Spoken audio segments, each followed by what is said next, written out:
Rather than auditing the American taxpayer, let's go after the people that are fleecing America. And I don't have a problem stepping out there and saying, hey, look, right is right and wrong is wrong, and that's that. Which side do you want to be on? Because reestablish law and order in those cities. Because at that point, when you're directing your police officers to accost federal agents, you've declared war on your own nation. I mean, you are treading on creating a civil war. Energy tax credits, that's a joke. For carbon footprint, that's a lie. It always has been. And it's just another money laundering scheme committed on the American public by the federal government. Typical political answers where somebody stands up there and talks for 10 minutes and never says anything. My voter doesn't want a tax increase. I can work with you on everything else, but so what can we do? You can't have yourself in a position to where you're dependent on other nations if you want to remain a free nation. So we need to be producing our energy here. We need to be producing it domestically, and we need to make sure that our own silly government rules are not one, slowing down the technology, and two, driving up the prices of this energy. What we don't expect is for people to come over here and use our safety net as a safety hammock. But you've got a lot of cultures from around the world that's perfectly acceptable, and a lot of them come out of communist nations where the government gives you everything and that's all you get. So when they're looking at it, America's just a better place to get free stuff, but that's not what drives us. That's not how this works. So since you brought it up about those mayors, why would a governor want to defend a bunch of people that are there illegally, they're not contributing to your economy, they're just receiving funds? Well, that's why. They're propping up their economies with it. That's why they're doing it. You're gonna answer to God. You got to look yourself in the mirror every morning. I mean, I know who's watching me. I know who's looking over me. And, that's what people have come to expect from me as a county commissioner in Lubbock County. And that's what I'm going to do for them in Washington, D.C. as well.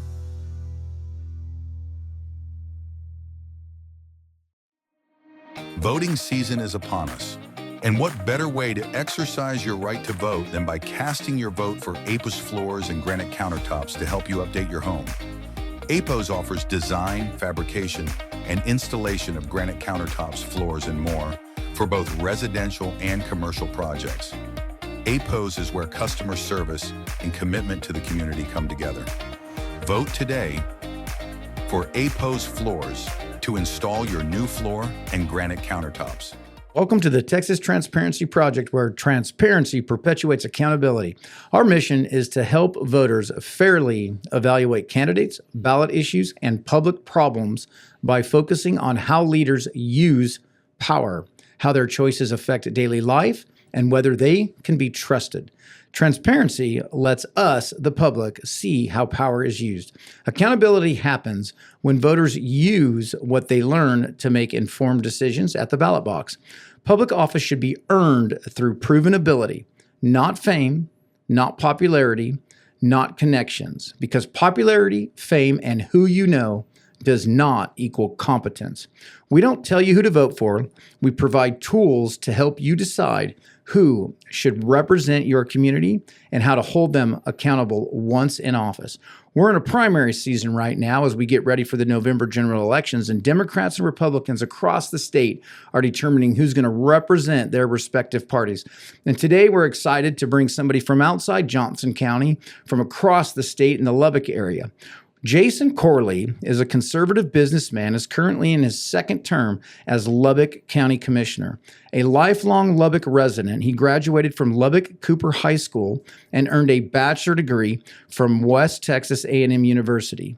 Before taking office, he worked in oil and gas and later became a partner in a local fertilizer business tied to the West Texas rural economy.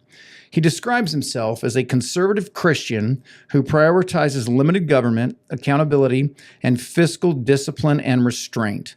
Now, Commissioner Corley is running for Texas's 19th Congressional District.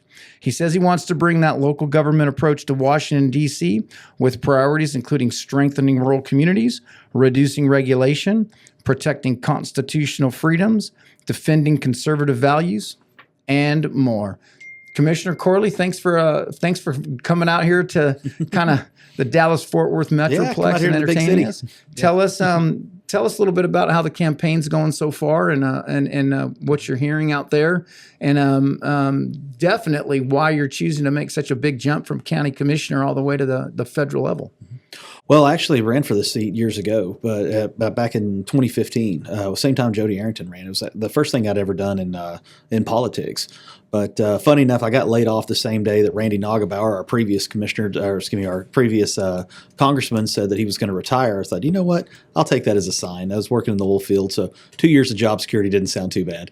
But anyways, yeah, I decided to jump into it. But just to introduce myself, I'm a Christian. I'm a husband. I'm a father. I've a softball coach from time to time, a board member on the soccer board when they need somebody, and now a two-term county commissioner. So right there in Lubbock County. But so why take the jump? Why go from representing 75,000 people to representing 700,000? Well, me personally, I'm a problem solver. I love I love tackling these problems. Everything that we're dealing with, to me, it's like a Rubik's cube. Which way do you need to turn it to get this thing to work right? I know there's a way. You just have to figure it out.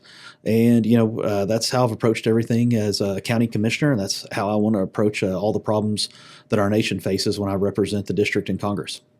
Well, thank you for throwing your hat in the ring. We need more people to be involved in government at all levels, and it takes some thick skin and some great self-awareness to be able to do that. So appreciate you serving your community. We always start with what I call the W's, and we're going to ask you who, what, and why. In your own words, how do you define Jason Corley? Who is Jason Corley? Oh, man. So just how do I define myself? Well, I'm one of the few elected officials that when you see my name on stuff, it's always Jason Corley, County Commissioner, Precinct 2. I've always worded it that way because, right now I'm serving as County Commissioner, but I won't do that forever. But I'll always be Jason Corley. So, I take my office seriously, but I don't take myself too seriously. And I've always thought that was a good way to approach life. So, like you said, you got to have thick skin. So, when people come at you and say all kinds of awful things about you, it's like, that's okay. They're just throwing rocks at an elected office. How can they say that about somebody if they don't know that person? So, yeah, it's never bothered me. I've never taken it personal. And then the next question is what, and the what applies to what will be your guiding light if going from county commissioner of a county in Texas to the federal government, with a lot of the problems that we see across the nation with the federal government, different administrations, and how just dramatically different they choose to try to guide our country. What would be your guiding light when the peer pressures of Washington, when the influences of Washington, and with that swamp environment that everybody talks about? What would be your guiding light, and what would you always lean on to make your decisions if you're elected? Well, two things. Well, God, you're going to answer to God. You got to look yourself in the mirror every morning. So, am I going to go up to Washington D.C. and make cast a vote that I can't live with? No. I mean, I know who's watching me. I know who's looking over me. The other thing too is my family. Am I going to go up there and behave in a way that would dishonor my parents, or that my children or my wife would be ashamed of? No, of course not. So I think that's something people ought to keep in mind. Well, it's what we should all live our lives that way every day. But but how do you live that out serving in an elected office? Well, everybody's watching, so you just need to keep that in mind. And you're in a race where the incumbent is not running this time, Congressman Jody Arrington. Mm-hmm. Congressman Arrington is known as a fiscal hawk, chairman of the Budget Committee. Mm-hmm. Why are you running for Congress, and why do you think out of the 7 people that are running that you're the right man for the job? So why am I the right man for the job? Well, I've had to be pretty outspoken in county politics in Lubbock. My constituent said, I don't want my taxes raised. So, I've had to go to the mat every single year for them for 7 years in a row. And I don't have a problem stepping out there and saying, hey, look, right is right and wrong is wrong. And that's that. Which side do you want to be on? Because in politics, what usually happens is you have the big influences, whether you've got local developers that are putting pressure on a city council or on a commissioner's court, you've got that. You've got that swamp. That swamp's everywhere. It's everywhere in government. It always has been. And it's also in Washington, D.C. It's just a matter of how many acres does it cover. Well, it's a bigger area in Washington than is what it is here in Lubbock. But it's there. It's there. It's prevalent through every form of government. So I've already dealt with that. I've been down that road. You can ask people in Lubbock County, which way is Corley going to vote on an issue? Well, what's his voter want? That's what he's going to do. Well, what if they put pressure on him? He doesn't care. And that's what people have come to expect from me as a county commissioner in Lubbock County, and that's what I'm going to do for him in Washington D.C. as well. Well, here again, we've talked a little bit about going from county commissioner to Washington D.C. And the bottom line is Texas Politics Project. They recently surveyed a bunch of registered voters out of one of the big universities here in Texas, and 56% of the population rated one of the following as their top number one issues relating to the federal government and how they're managing the country: corruption and leadership, economy and inflation, and immigration and the border. Close to 60% of the people feel that at least one of those is their number one issue. On another note, 23% approve of the job Congress is doing, and close to 60% disapprove. How do you expect to be able to infiltrate that and not fall into the trap of the failures that, at least here in Texas, most of us seem to think that the federal government is doing? They're up to 23%, huh? That's pretty. Wow. Okay. Trump's honeymoon still. Yeah, I was going to say, yeah, that's better than usual. Okay. No, I understand that. That's something we look at Washington, D.C., and we look at the problems that America's facing and going, why are we not tackling these issues? Because, when I was looking at something the other day, it was we sent last year in 25, we sent $185 billion to Ukraine. And I went, what? A big project that's one day may happen in my district is Ports to Plains. It's building a major highway that's going to run from the border of Mexico and the coast all the way to Alberta, Canada. The Texas portion of that's $27 billion. Well, we've been talking about building this thing for over a decade, it's federal funds. We just don't have the money. Well, we got $185 billion to send to Ukraine. That's what I look at. And when people say, well, 20, I'd like to meet the 23% that think we're doing a pretty good job, just out of curiosity, hear what they're impressed with. But it's those kinds of things right there. So, America first. What does that mean? Well, if you're asking me, spend the dollars here, spend them in America. Why we've got national debt, but we've got money to give away. I mean, that's like, I don't know, it's like being behind on your credit cards, but you're giving the neighbor money to buy a new couch. What are you doing? I don't understand why we're shipping our money, and our soldiers and every other thing over to other parts of the world. I'm of the opinion, especially with a lot of these nations, let them hate us for free. We don't have to give them any money. I'd rather see that money get spent here in here in the district. You can spend it here in West Texas. Why, or spend it somewhere in America at least. Why ship it overseas? So I see why people would be frustrated with that. So back to your question, how do you keep from falling into that? Well, just don't vote for it. But when you don't vote for it, go out there and explain to people why. I think that's the biggest problem is we get these typical political answers where, somebody stands up there and talks for 10 minutes and never says anything. So that's what has to stop. It's if you're going to answer that question, it's got to be, take the votes that matter. Make sure we've got, that money, that American tax dollars are getting spent on Americans. And then while we're doing that, get out there and explain to the American people, whether that's through your website, through your Facebook page, whether you send out everybody a letter, do something to explain what these votes are and why you're taking them and what you're doing. You talk a lot about money to go into Ukraine. You talk about putting money into West Texas for the highway program you're talking about, and you're talking about the fact that you should responsibly manage money, it sounds like, and fiscal accountability. And you as commissioner, you have a record of that. You have a record of going against kind of the grain and on some of the budgets and taxes that you've been asked to approve in Texas, and not to get too much into Texas financing with the voter approval tax rate, no new revenue rate, and things like that. But you voted against and been the lone fiscal conservative in your county commissioner's court. Is it fair to say that? Walk us through how you made the decision to actually respect the taxpayers and the taxpayer money a little bit, to where you didn't feel that it was necessary to vote for a higher tax rate to assess to the people of Lubbock. Before we get into your platform here, to show the people that you have an actual record of being fiscally responsible and accountable and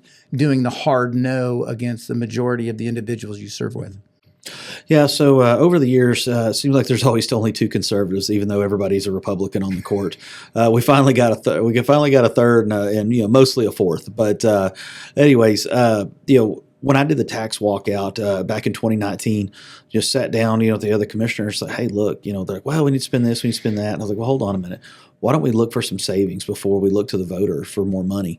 Oh, well, there's really nothing we can do. And, I start digging through a budget and I start finding stuff so wait a minute, what about this? Why are we funding that? What is this right here?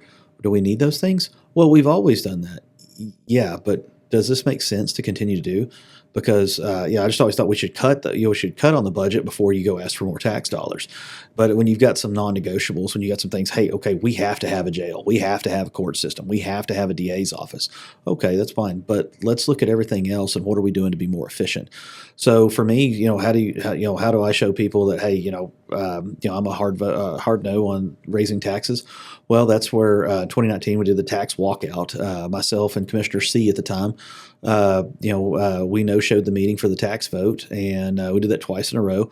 So that forces Texas counties to have to go to the no new revenue rate. So, and when I had those meetings with the other commissioners, this wasn't something that was just done on a whim. It was, my voter doesn't want a tax increase. I can work with you on everything else, but so what can we do? As I'm asking you for one thing here, that's the one thing we want. What else can we do? I'll work with you on everything else. And the answer was no. Okay, no problem. See you later. And the county judge was warned. You're not going to have enough commissioners to vote this in if you persist with it. And that's exactly what he did. Well, that's exactly what he got. My taxpayer, they got the tax rate they wanted. I mean, I had to go to the mat for it. I did it again in 2024 as well. And then 2025 got a new commissioner on there that was willing to vote with us for the no new revenue rate. And, we got it done. Lubbock County is very fortunate. We're a growing county. So the new growth each year is enough that you can get by on the no new revenue rate. It's awesome that's going on in West Texas. Before we get into your platform here over in Johnson County, we've had a local grassroots group. It's called Abolish Property Taxes Texas Horse Barn, and they actually go to their political subdivisions and they petition for the nomination of the Central Appraisal District Board of Directors. You're familiar with this process and the allocation of votes that they have, and we've been able to actually have public input on who the political subdivisions seat on the CAD board. And we have more of our political subdivisions adopting no new revenue rates out here than not. School districts are still a little bit difficult, but that's awesome to see that you guys are doing that and so in touch with the no new revenue rate. Congratulations on that. That's great to see. And anybody on your side of the state, I am going to throw it out there. Abolish Property Taxes Texas Horse Barn. If you want to learn about property taxes and how to replace some of that revenue with responsible mitigation of that. There's a lot of collaboration. Hopefully we can get work done at the Texas state level this time. But onto your platform here. Straight from your website, straight from what you're running on, defend West Texas energy jobs is your number one priority.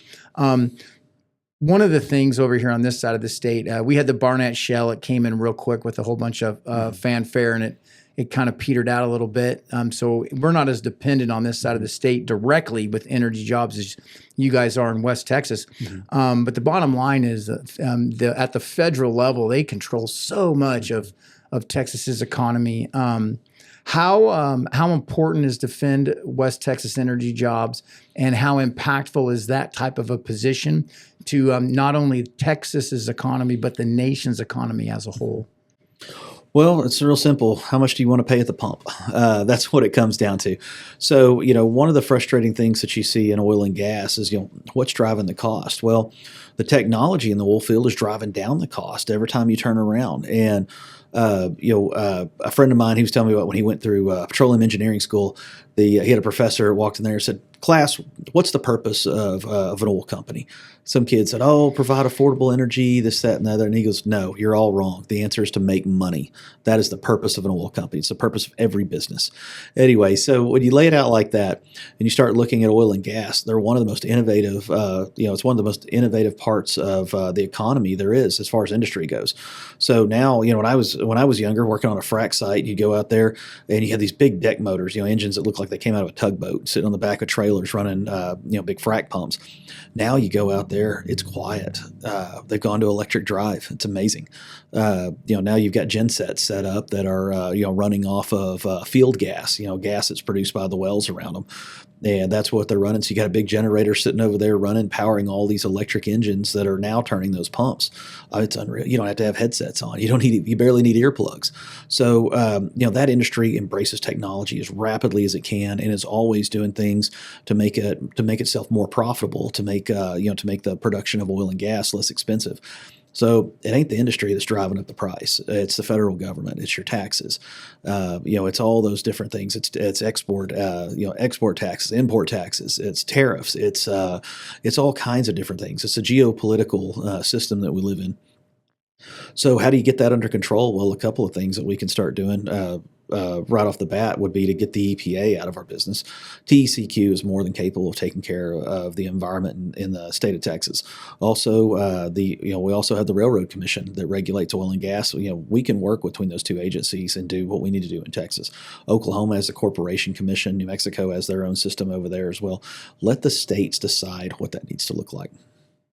The kind of segueing off what you just said, another big problem is America being energy independent. And the bottom line, as much as big windmills and solar farms and stuff like that sounds great, and that whole narrative about cleaning up the environment and it doesn't, and it's much less impactful and all that. That sounds great. That plays really well with certain crowds.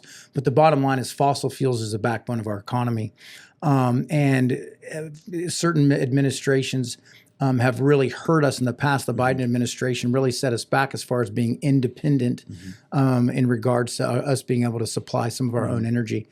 The Trump administration, just look at what he did in Venezuela. They're already talking about privatizing their oil business and getting it out of the hands of the government. How would you support American energy independence? How important do you think that it is that we're not reliable on other entities to provide our energy, and how big of a part is that in the global economy if we are independent from other countries to supply our energy? So first off, green energy is a scam and a farce at best. Where's the energy come from when the wind stops blowing? What happens with the solar panels at night?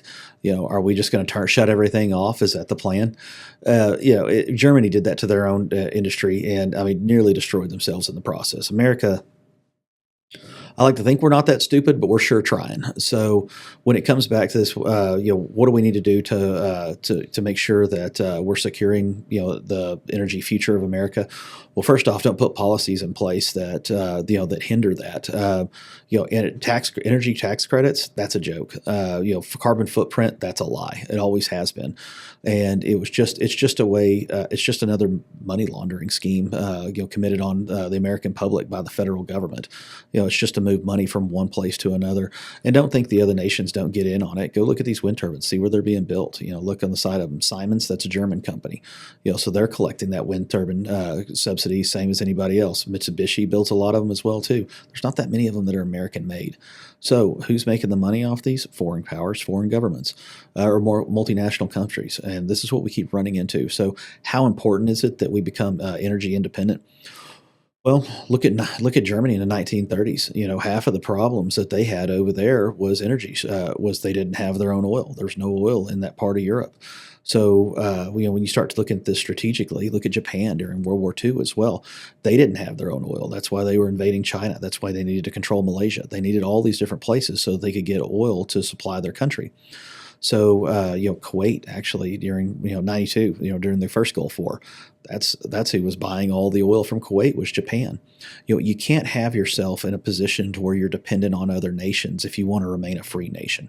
So we need to be producing our energy here. We need to be producing it domestically, and we need to make sure that our own silly government rules are not one, slowing down the technology, and two, driving up the prices of this energy. It's awesome that that's a big focus, and here again, President Trump's doing a great job in helping stabilize some of the sins of the past administration. And as technology improves and all that, the bottom line is not being involved with the oil industry, not being and having family members involved with it, but understanding the importance of it. I always look at it as a boom or bust type thing. And the question would be, what role does the federal government have in trying to stabilize this? And so what do I mean by boom or bust? Well, as prices fall, drilling slows, jobs and local sales drop. As prices rise, drilling ramps back up, and wages, rents, traffics, and stuff like that, and collections jump. How do we, with the right administration in place? The bottom line is we do want as low of gas as possible at the pumps. But at some, what's that sweet spot to where we have solid, stable jobs, everybody's making money, and gas and at the pumps is affordable for Americans? How do we balance that to make sure there's a very consistent energy market? Okay, so every industry is boom and bust, but what makes it worse is when the government gets involved. So what drives up the price of oil? War. Look throughout history. War has always driven up the price of energy. When two nations start fighting, and you can't fire off a rocket without the price jumping at the pump. Have you ever noticed that? Yeah. If you put it on the news, hey, we're thinking about a war. So and so's not getting along in the Middle East. Oh, okay, great. Two Saudi princes getting a fist fight at a wedding, and we're going to drive up the price of oil. It just never fails. So anyway, so what can the government do to stabilize that? We'll do what Donald Trump's done: keep us out of wars. We didn't send an armada of ships down there to engage Venezuela. We went in and basically poached their president more or less. With sound wave technology, as we're finding out, and then just a lot of other advanced weapon systems that America's been developing for the last 20, 30 years. So, that we didn't see the big jump at the pump.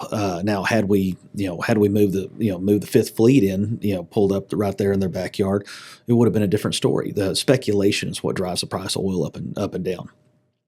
The cost to frack a well doesn't jump up and down on its own. The cost of these technologies is pretty stable.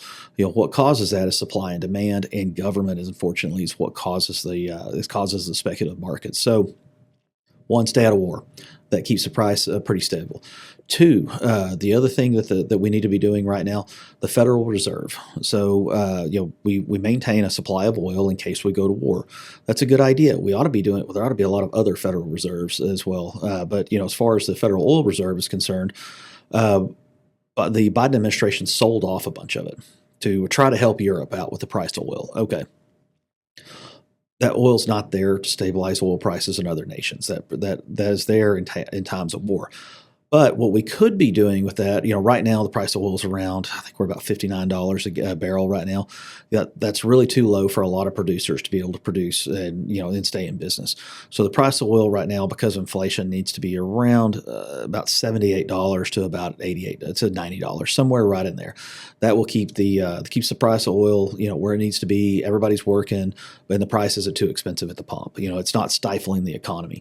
Because what we used to say when I worked in the oil business was that when we started getting over $80 a barrel, send in the clowns, and that's when everybody and their dog decided they needed to get into the oil field. So then you started seeing people driving 18-wheelers that could barely park a Honda. That's when you started seeing people that couldn't that never handled a pocket knife before. Now we're going to put them on a drilling rig. That's when things would get kind of wild. That's when you start seeing boom and bust towns and all the bad things that go along with those. So, anyways, just keep that. If you want to if the federal government wants to help keep that price where it needs to be, when the price is too low, refill the Federal Reserve. You buy cheap, buy low and sell high. When the price starts to get high, you can sell off some of that federal oil reserve domestically to help bring that price down to a stable level without impacting the market too badly. So it's not price controls is when the government goes in and says, okay, you have to sell it at this price, and we don't care if it's profitable or not. Using the Federal Reserve to help cushion the blow, whether we're going south or whether we're going north on the price, that will do a lot to keep the price a little more stable at the pump. A good friend of mine, he's in the hydraulics industry, so he does a lot of stuff in hydraulics, commercial stuff, and he says that $65. It needs to be above $65 for everyone to be profitable. And it's interesting that you throw numbers, a little higher than that, but that's where he says is that kind of Rubicon and when the oil industry really takes off. And you bring up Venezuela and what we were able to do in Venezuela. And that's going to move us onto securing the border and ending illegal immigration. Another point of your platform, Venezuela, have us as America having absorbed a large amount of their population via illegal immigration and migration during the Biden administration. Everybody's heard the horror stories of some of the Venezuelan gangs overtaking some communities, probably Colorado, Aurora, Colorado, I believe, being the most public one. Regarding immigration securing our borders, where does that stand, and how important do you feel it is? It's one thing to lock it down, but now we have a problem that we brought here. How would if elected, how would you manage the problems that we brought here, the problems we've imported here, and making sure that we do have a safe and secure border moving forward? So Donald Trump hasn't, he hasn't done anything except enforce the law. That's all he had to do. So something Congress ought to be looking at, okay. I always try to give simple explanations, things that we all deal with. Have you ever had, little sugar ants in your house before? You get them in the bathroom, the kids leave the tube, the cap off the toothpaste, and here they come, right? Well, what do you do to clean that up? Do you go all through the house and make sure you caulked every crack and you sealed up everything, or do you just put the lid back on the toothpaste and clean up the mess right where it's at? What's the draw? Why do people keep coming here? Well, okay, to a lot of people in a lot of other countries, this is the land of milk and honey, and I don't necessarily mean the economic opportunities. I mean the fact that we will give you money. I had a friend that I met at church. He was from Africa, and he said, America really is the land of milk and honey. And he was originally from Kenya. I said, how do you mean? He said, or show me what you mean. He's like, look how fat your poor people are. I went, what? What do you mean? And he's like, yeah, look how fat your poor people are. He said, poor people in Kenya, they're not fat. And I was like, huh. And he said, poor people in Kenya, they don't have food. They don't have housing. They don't have clothing a lot of times. He said, poor people in America don't have cable. And I went, oh, he's right. Okay, the guy's got a point. So, if you're looking to immigrate someplace, you can come to America and we will give you free food. We will give you free health care. We will give you all these things for free because we have an American mentality. We expect that, if we're going to give this to you, that you're going to use it to better yourself. Okay, you'll take the free housing, but you'll go find a job and then you'll get your own house. You need the free medical care? Okay, great. You'll get well and then you'll go ahead and prosper and you'll get your own health insurance. That's what we expect. What we don't expect is for people to come over here and use our safety net as a safety hammock. But you've got a lot of cultures from around the world that's perfectly acceptable. And a lot of them come out of communist nations where the government gives you everything and that's all you get. So, when they're looking at it, America's just a better place to get free stuff. But that's not what drives us. That's not how this works. The free stuff isn't free. Somebody pays for it. It has to come from somewhere. So eventually you get enough people that are expecting it for free and nobody will be working to afford it. So what do we do? When I say, hey, put the lid back on the toothpaste, what does that look like in comparison to immigration? Well, that's pretty simple. You're going to have to go after you've got large corporations that hire illegal immigrants. That's got to stop. The other thing too, the federal government has to stop giving away free subsidies that people here come here illegally. That ought to be a question on here. What's your immigration status? Who are you? I mean, if you've immigrated here, you shouldn't get Medicare. You shouldn't get free health insurance. You're a guest in our nation. You should act like it. And if you're not willing to do that, you can go home. And I don't care which administration brought you here.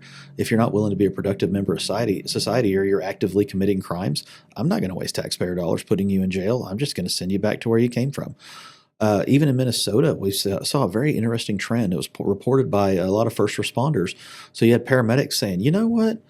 Hey, we have never gone and picked up never seen a Somali person have a heart attack or a stroke for that matter. That's really strange. Is that banana and rice diet really that healthy? No, not at all. What they found out was they weren't reporting the deaths. Some of them were burying their relatives themselves or disposing of their bodies in other ways. And what were they doing? They were continuing to collect the check because nobody was coming to check and see if grandma was really alive. I mean, she might be 104. We ought to see her pictures on Facebook for her birthday, but nobody was following up on that. So that family was just continuing to collect and cash the check that was coming in and never reporting the death. So, those are the problems that we run into with, a lot of our immigration over here is you've got people that do want to come here and they do want to make a better life for themselves. But that's not the majority. You're seeing a lot that are coming over here just to take advantage of free medicine, free healthcare, free education. And that needs to stop. It's funny you bring up the Somali community. I have 8 deployments. Mm-hmm. I have over 40 months in a combat zone, and Somalia being one of the combat zones. I was shot 4 times in Mogadishu. Oh, wow. Thank you for your service. And so why am I bringing that up? We're very blessed in Texas. We're very blessed in America. We're very sheltered, and we live a very comfortable life. You talked about the health of our poorest people, and the reality of it is we have to come to grips and have an honest conversation with the cultures that we're bringing in here. We need to understand that you cannot snap your fingers and take somebody that technologically speaking, culturally speaking, and not that one's better than the other, but they're so polar opposites that you're talking, 2-3 generations before they're going to be able to fully assimilate and be productive, if they even want to assimilate. And there's a lot of questions if some of these cultures do want to assimilate at this point. And that brings us to another issue regarding some of the illegal immigration. And you touched on it, people coming here for free stuff. Are you in favor of cutting off that lifeline for a lot of those immigrants and actually doing what President Trump's doing and going down the road of removing some of these illegal immigrants? How far are you willing to push that envelope to clean up the mess that has been from administration to administration to administration? And we're just a few years behind Europe, which is in a mess right now with immigration. So how far are you willing to push that at the federal level if you're elected? As far as we need to go, that's to the nth degree. We need to get people out of this country. One, they came here illegally, plain and simple. That's all there is to it. They have to go. You don't get the first thing you did when you came here was break our law. Then you clearly don't respect this nation enough to work here, or to come here and live here. Because I know when I go to Mexico, I've got a fertilizer business. Had some pretty good customers in Chihuahua prior to the new president getting elected down there. Got a little interesting, but I'm a guest when I go into another nation, and I behave that way. You're not going to see me picketing or protesting, or you're not going to see me out there committing a crime or stealing or doing anything like that. I mean, I don't go to another country and then try to take advantage of grants or government programs that they have down there for my benefit to the detriment of the people that own that. I mean, I behave like a guest. I go down there, do my business, and work with the customers I have and come home. And the last thing I'm going to do in a foreign country is commit a crime. So I think that's a reasonable expectation of anybody that comes to this nation. Now, the thing about it that we used to have in this country, give us you're tired, you're sick, you're poor, you're huddled masses. You start thinking, people always point to Ellis Island. You had a sift back then, and you had a great way to make sure that you got the most productive people coming over here that wanted something, that wanted that better life. And it wasn't easy to get here. You had to pay your own way. It was difficult. Also, we didn't just let anybody come into the nation. There were plenty of people that came over that were found to be sick or ill or lame or whatever. And I'm sorry, but they were sent home. We had a nation to build, and we weren't looking to bring people in that we were going to have to care for. That's as far as an immigration policy is worth looking at. But my question at this point is, do we need immigration anymore? I mean, is this something we need to continue with? The price of, if there's the price of housing, something that constantly comes up. Wait a minute. Well, do we need less housing if we've got less people? Is that right?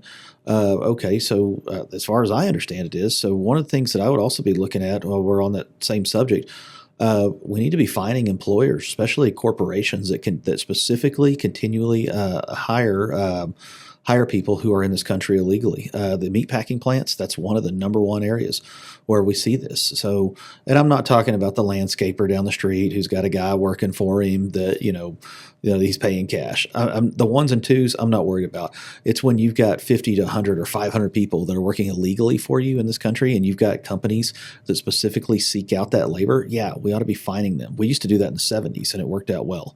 I mean, it scared all of the illegal workers pretty well. You saw a lot of them that left the country just because there weren't any jobs. That's putting the cap back on the toothpaste. Get rid of the free benefits and target the companies and the industries that specifically target illegal labor. One of the other issues that at the federal level would need to be addressed, and we don't see this too much in Texas, but it's part of the sanctuary city policies. I have one of my great friends here in Texas is a Department of Homeland Security special agent, and he's continually deployed to I think he's in Portland. I think he's in Portland right now. He goes so many different places I lose track, but he is deployed to defend federal buildings in places where the local political subdivisions, the local elected officials are refusing to allow ICE to come in there and manage the immigration problems, and they're protecting these people. This is a big problem.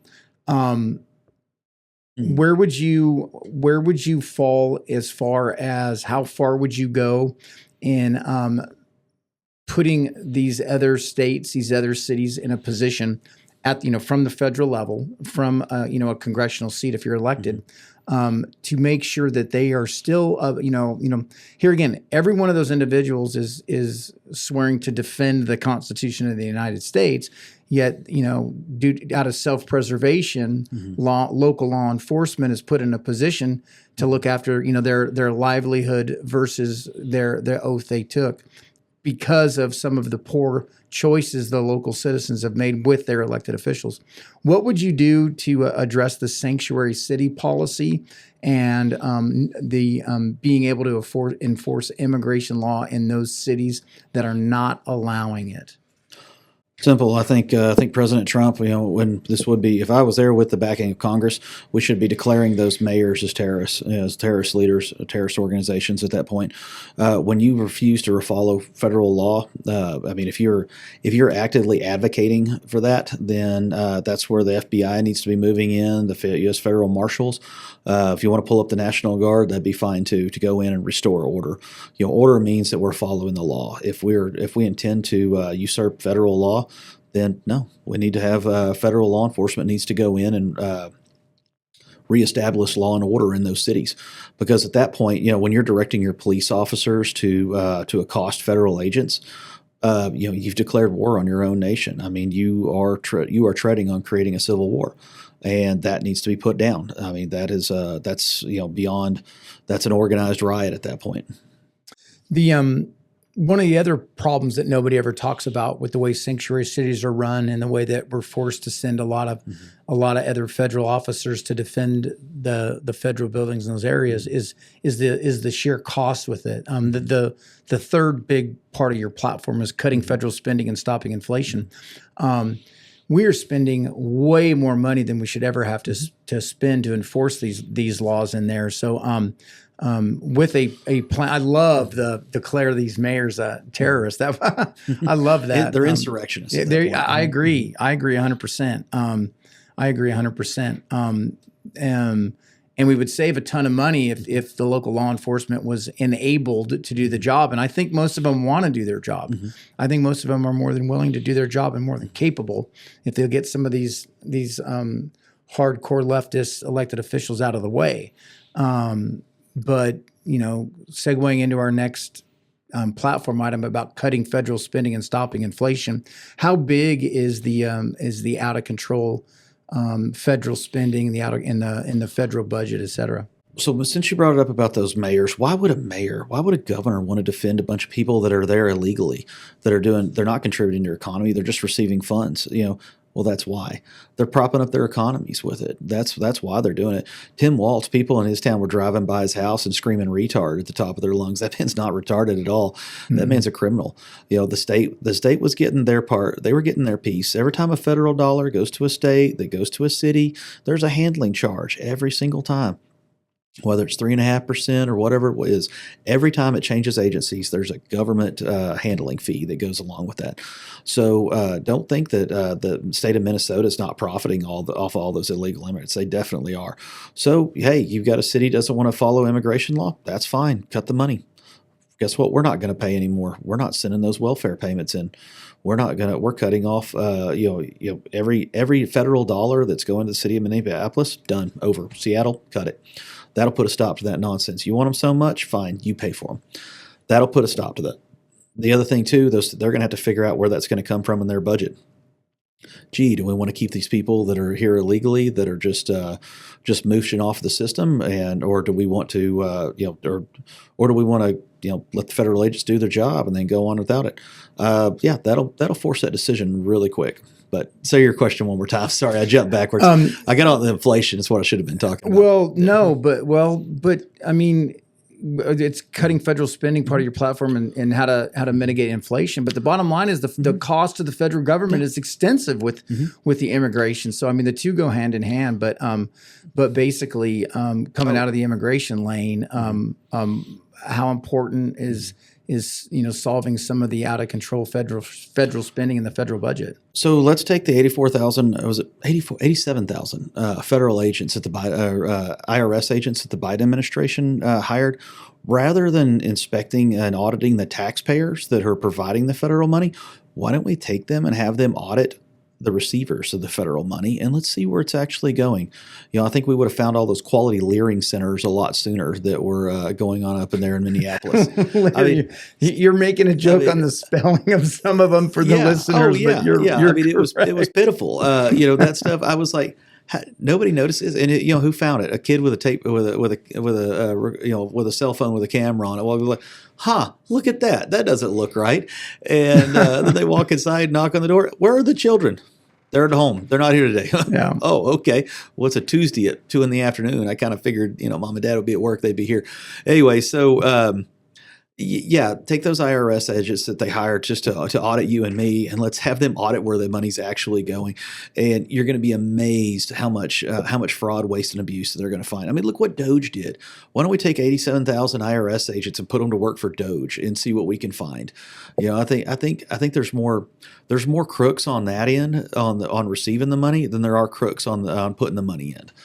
Rather than auditing the American taxpayer, let's go after the people that are fleecing America.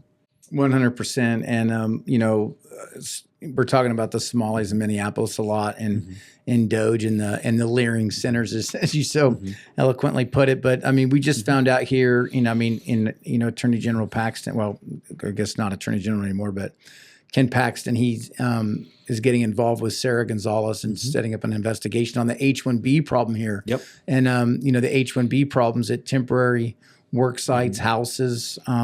This is a problem across the state. You're for Dodge and expanding that and getting a lot of people to look at that. Another big concern with the federal budget is some of the continuing resolutions and what I'm going to straight up call the abuse of the omnibus lever. Can you walk us down where you stand on omnibuses? Explain what they are and how mom and pop sitting at their kitchen table at home have to run on a zero-based balanced budget. Talk to us how you would do that at the federal level, so to speak. Okay, so we all pretty well sit down. We got our budget. We all got to do our budget for our house, right? Me and my wife, we kind of budget each month. Okay, what do we have coming up? Who's okay, we're making payments on braces on this one. Okay, this one's got a driver's license. All right, well, we got to do an oil change. We sit down and we figure all that stuff up, and you make a budget every single year. Now, budgets don't always equal revenue, so may have one month where, oh man, I got to put a transmission in my pickup. Okay, well, you're going to budget into the red. All right, well, next month you're going to have to make that up. Or something like that. With an omnibus bill, that's like saying, hey, everything we could ever want, yeah, that's what we're going to get. We're going to put that in this month's budget. Oh, yeah, it's going to be in the red, definitely. So, all right, so are we just going to spend less? If we did that for January, we're going to spend less money in February? No, we're going to get another credit card. That's what we're going to do. And then we're going to start playing that credit card game. You ever seen that where people say, oh, yeah, this one's got 18 months, no interest. Oh, well, okay, can I transfer money over? Can I transfer that debt over to that new card? Yeah, we'll allow it. Okay. Mm-hmm. That's what your federal government is doing. Every year when they vote to raise the debt ceiling, they're voting to take on another credit card. And then the omnibus bill was, well, okay, did we put a budget together? Then what's our job for the year? No, we didn't do that. Okay, what are we going to do? All right. Well, because we can't do pork barrel spending anymore. So let's say you're a congressman and I'm a congressman, and you come in, you're like, Jason, I want this bill. It's really going to benefit Lubbock County. And I'm like, yeah, my constituent's really not for that. And then you're like, okay, well, what is your constituent? What? Well, we want this, this, and this. We're more about cotton. And okay, cool. Add it in right here. Vote it in. Pork barrel spending. What do I got to give you to get you to vote for my bill? Well, you can't do that anymore. So, that's an awful practice, and we shouldn't do that anymore. So now we have to come up with a new awful practice in order to get everybody on board. So we call that the omnibus spending, the omnibus bill. Just throw everything in there, pass it. There you go. So rather than passing an actual budget, because, well, then we might have to sit down and work things out and agree on something. Man, it's just easier. Just throw it all in there, vote to raise that debt ceiling, which we're getting ready to do again. I, for one, was happy to see the government shut down. That didn't bother me a bit. Nope. Turn it off. We do need to make a couple of changes in there. First off, military bases. Soldiers should still get paid, even if we do shut down the government. That needs to happen. Social Security checks should continue to go out. Why? Because that's your money. You already paid for that. Grandma and grandpa worked for that money. They ought to get it. Whether the government's on or not. We kept other things functioning during the shutdowns. So why don't we take care of the people first? That was one of the ones I saw where they closed the federal parks. I was like, okay, really? I remember that saved us money. Okay, come on. Now it was fun in Yellowstone. If you like to go, what do they call that? Where you base jumping? They don't allow that. Oh no! But while the cat's no away, one to enforce it. While the cat's away, the mouse will play. So yeah, them guys that love it. Oh, I've always wanted to base jump off of that. So they're heading to Yellowstone fast as they can go. Want to pet a buffalo? Good luck. Keep the internet happy making new videos from buffalo or tourist flipping season, I think is what they call it. That's the stuff that we're looking at here. Okay, so that's your omnibus bill. So just everything everybody wants, throw it in the budget, no big deal. Just raise the debt spending limit, get you another credit card. That's what that is. That's got to stop. Texas, we've got a rule we have to pass a balanced budget. That's brilliant. It's a simple idea. Just some people in Washington, D.C. are just too smart to learn. So, why don't we take a simple idea and apply it to government? And I bet it'll work pretty well. We ought to have a balanced budget amendment. Now, nations have always borrowed a little bit of money. So what I would like to see us do is what Japan does. Japan has this rule that says that, they cannot borrow money from foreign nations. They can only borrow from Japanese citizens or corporations or banks. So their debt to GDP is their debt's like 300 times their GDP. I mean, it's ridiculously how bad it is. But over in Japan, just as a matter of civic pride, they will not allow that debt to be sold outside of the country. So Japanese citizens continue to buy it. I would love to see the United States do that. Can you imagine? I mean, it's what we had to do during World War II. There wasn't a nation. We couldn't go sell debt to China or Kuwait or anything like that. They had to go home and sell, U.S. war bonds. Yep. Remember all those fighter pilots, fighter aces that they would, they didn't want them getting killed. They're like, oh, wait a minute, you're an ace. Okay, you got to come home. You got to do the rounds. If you got a Congressional Medal of Honor and you lived through it, they would send you home and have you going around helping them sell U.S. war bonds. I mean, the American people funded World War II. That's how that worked. Even after FDR stole everybody's gold, but that's another story.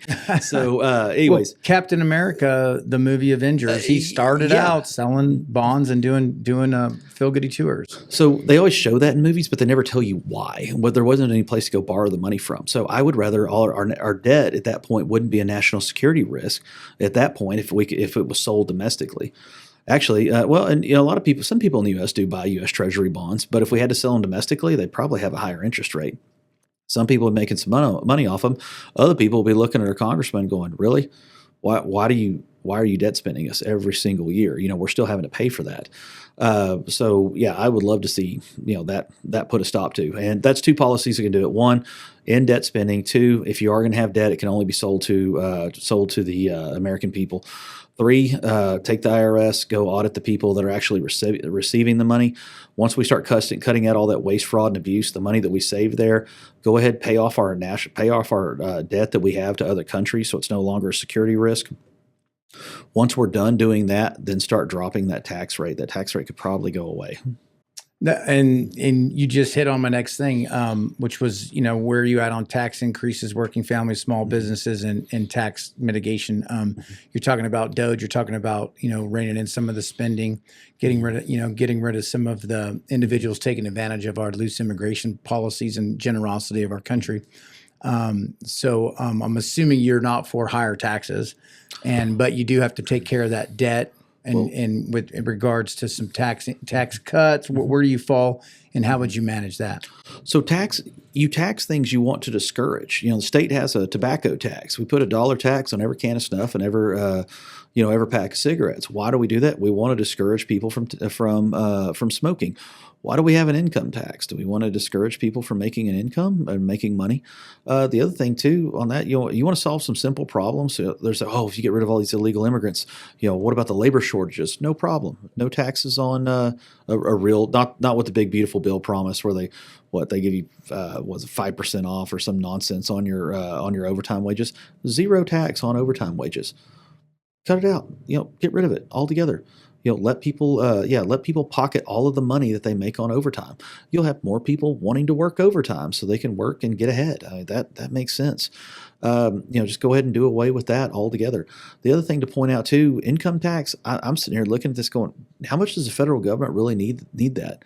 I mean, what if we got rid of income tax altogether and then we scale, but we'd have to cut tremendously out of the budget. I guarantee you things would get a lot more efficient if the money wasn't there. So it's back to putting that cap on the toothpaste, to get the ants to go away. It's the same thing. If you stop giving them the money, they'll stop spending it if they don't have it. If you stop letting them borrow the money, then they're going to have to stop spending it because now they don't have it. So to me, that's the simplest ways to do it. But what does government always do? Because I saw this at the county level too. It said, oh, well, if we don't raise taxes, to pay for these pet projects over here, we're not going to have money for, public safety and we can't fund law enforcement, or one of the things that drives me nuts is I'll see cities like, oh, if we don't raise taxes, we're going to lose the city pool. I'm like, really? Because I looked at the budget for the city pool and it ain't that much. Now let's talk about some of these other departments you've got. And, they always threaten people with the good things. Oh, well, if we shut the government down, Nana's not going to be able to pay for her diabetes medication. And you're like, wait a minute. The government's saying we're not going to pay for Nana's diabetes medicine, but they're giving the crackheads down the street that are addicted to heroin, they're giving them methadone for free. Well, why is that? Well, simple. Diabetics don't steal copper. That's what it boils down to. We're looking at we're looking at priorities here with the federal government. They've got them all wrong. The things, if we had to shut the federal government down, fine. We need to take care of the military. We need to take care of our elderly. That's their money. Let's take care of those things first. And then everything else we can have a conversation about. So talking about a lot of the stuff we're talking about, we're going to get into some more of the constitutional things right now. Mm-hmm. And one of the big things on your platform is defending the Second Amendment. And, right now we have a really solid president regarding the Second Amendment, but it seems like every time there's an unfortunate tragedy in this world, there's leverage and momentum trying to take away our constitutional, right to bear arms. Where do you fall and how important is protection of the Second Amendment and some of the lanes that Democrats and the other side want to go down and trying to pull back on our rights to bear arms? So Mao Zedong said, in America, there's a gun under every blade of grass. And he's talking about why nobody would ever attack America. America is not going to fall from the outside. It's always going to be from within. It's going to be from a tyrannical government. That's what'll end the republic. That's what we have to be aware of. So, anything military grade weapons, I don't have a problem with an American citizen owning them. And the reason being is because, your government should be afraid of you, not the other way around. So the other thing I look at with this is, who's threatening our rights, our Second Amendment rights? Who's coming and taking your guns away? We don't have red flag laws in Texas. It ain't the county sheriff, it ain't the police department, but who's going to come and take your guns? It's the ATF. Oh, the barrel on your shotgun's too short. Oh, that's a violation. Oh, you've got a forearm grip on your AR pistol. Who cares? I mean, what difference does that make? I remember seeing. I had to hand it to this gun manufacturer. You familiar with the Barrett 50 cal? Absolutely. That fun gun to shoot. Yeah, if you got the money, it's fun. Yeah. but yeah, kicks anyways. like a mule. Oh yeah, yeah. So. Where was it? It was L.A. decided that inside the city limits they were going to ban the Barrett 50 cal rifle. It was a dangerous weapon. People are going to be knocking off gas stations with Barrett 50 cals. Okay, how long is that gun? What 5 feet? Yeah, it's 4.5. Yeah, you're definitely not walking around town trying to get that. Yeah, so I'm going to knock over a 7-Eleven with a Barrett 50 cal. So that's probably you on the roof, half a mile away, where your buddy goes in there. He's like, "Hey, you see, he's over there with the gun. Yeah. You need to give me the $7 in the register." It was a stupid idea, but that's what they were saying to scare the public. Okay. Well, the LA SWAT team decided they got out there and they helped out with that. And they're telling all the people, all the taxpayers, all the voters, oh, this thing's dangerous. It's a very dangerous weapon. We need to ban them. Nobody should own one of those in LA. You'll be safer that way. Okay. Anyways, so what'd they do? They banned it. All right, great. Well, Barrett, so the owner of Barrett Arms, I want to say I think they're in Arizona. So, the SWAT team shipped their guns over there and said, "Hey, yeah, we need to get them, refurbished or whatever." So the owner's like, he's like, "Who are these from?" He's like, "Oh, they're from the LA SWAT team." Really? Okay. Picks up the phone, calls them up, say, "Hey, did y'all send these rifles over?" Like, "Oh yeah, we should have them refurbished." "Oh, okay. Yeah, did y'all support that ban on my rifle in the city?" "Well, yeah. Well, the average person shouldn't own those." "Uh-huh. Okay, cool. Tell you what, come get your rifles." And they're like, good for him. And they went, "Well, wait a minute, what? Okay, fine. Just, leave them there. We'll come get them." He's like, "No, they're in the parking lot. And that's where they're going to be. That's where they're going to stay. Come get your rifles off my property." SWAT team had to send the truck over there, drive all the way over there to pick those things up. And then they got there. He's like, "Well, okay, can you load them for us at the forklift?" And he's like, "Nope."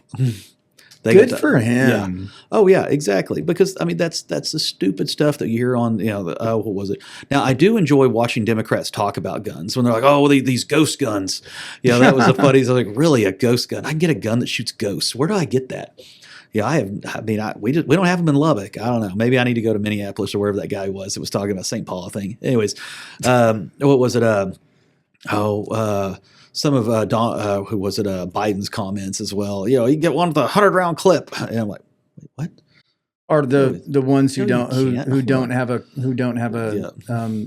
have any knowledge of the difference between a semi-automatic and automatic? They have no clue. Yeah, an AR machine gun. I'm like, what? Well, yeah, don't even know what AR and AR-15 actually stands for, being Armalite. Absolutely out of control. Some of the narratives. So obviously you're pro Second Amendment. Sorry. Get rid of the ATF. Who's actually threatening your guns? Who's going to come and take those? The ATF. Do we need an ATF? No, don't think so. We have local law enforcement. But what guns should you not own? I mean, what should we not have? Well, I'm not worried about any of them. I mean, now I'll be honest with you. As a county commissioner, if you want to own a tank, that's fine. That's your right. If you want to operate it on my county road, I do ask that you have the rubber track, just because we are trying to take care of the roads. I would appreciate that. But people are not going out and buying. I mean, what does a full automatic machine gun cost? I mean, if you're going to go out and buy a true, an M16, I mean, those things are going to run you several $1,000s. I mean, a good AR-15, which is it's not an automatic, it's a semi-automatic rifle. You can pick that up for $700-800. Okay, but when you start talking about these weapons, that Congress, like, okay, any weapon that you've ever seen a Hollywood star who tells you how bad guns are, if you want to own something like that, you're going to need a couple grand. I mean, they're not expensive. Well, okay, right, wrong, or indifferent. You don't see a lot of really wealthy people who are just really they're going to go out and just really be stupid with firearms, just because that will land you in jail. You commit a crime. If you commit a crime, you go to jail. Okay, so these are not, people are not going to go out and buy, machine guns and go shoot up the mall. That's not what happens. People that own those kind of firearms, they're very expensive. They have to be maintained. They have to be properly cared for, and you got to secure them. Otherwise, they're going to get stolen, and you've lost your money. So, no, I've got more trust in the American people with firearms than I do the federal government. Well, I'll break something here on this show. So I was in a special operations unit with 8 deployments. I got about 650 high value time sensitive targeting missions, and we had M4s that were automatic. The majority of the military has a tri-burst, has a semi-automatic and tri-burst, automatic. And other than on some of our belt-fed machine guns, in the very rare instances where we needed to suppress targets, the most elite gunfighters in the world in the task force I worked with, if you know what you're doing, you only need a round here and there. And if you feel like you need to go to full automatic, you probably don't know what you're doing and ain't hitting anything anyways. And that's the reality of it. So, well, full automatic fire, when y'all did that, it was going to be for suppression, right? Absolutely, 100%, 100%. So we're using your M4 or we're using the saw? We were using the saw, or we're using a 240, 100%. People have an unrealistic thing of what an automatic is actually for, and it's a tool, very specific tool for a very specific purpose, and an untrained hand improperly using an automatic weapon is not near as effective as somebody who has a little bit of training using the weapon as it's intended to be for. So we talked about the type of weapons and all of that. Where do you feel about national concealed carry reciprocity and protections for people that may need to use arms to defend themselves, things like the Castle Doctrine, stand your ground, et cetera? So we got the Castle Doctrine in Texas. That's worked out pretty well. That should be the case everywhere in America. Number one. Number two, reciprocity on the concealed carry. We need to go ahead and get.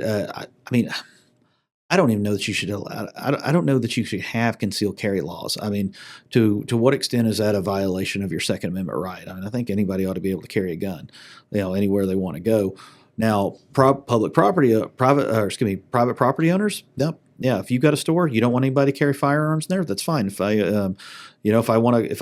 that's your store, that's your rules. Okay. If the McDonald's can sit there and say, okay, if you're coming in here, we got rules. You got to have shoes. No shirt, no shoes. No service. No okay. Service, Okay, fine. You know what? If you don't want me coming in there carrying a pistol, I understand. Okay.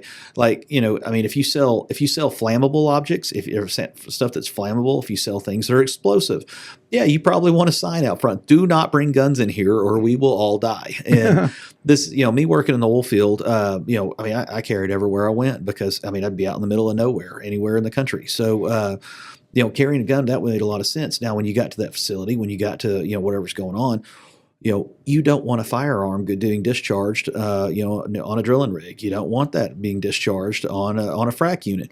So anybody that carried a firearm, which was most of us, we all kind of had an agreement. We got a parking area over here. That stuff stays in the truck. You didn't want a cigarette lighter out there either.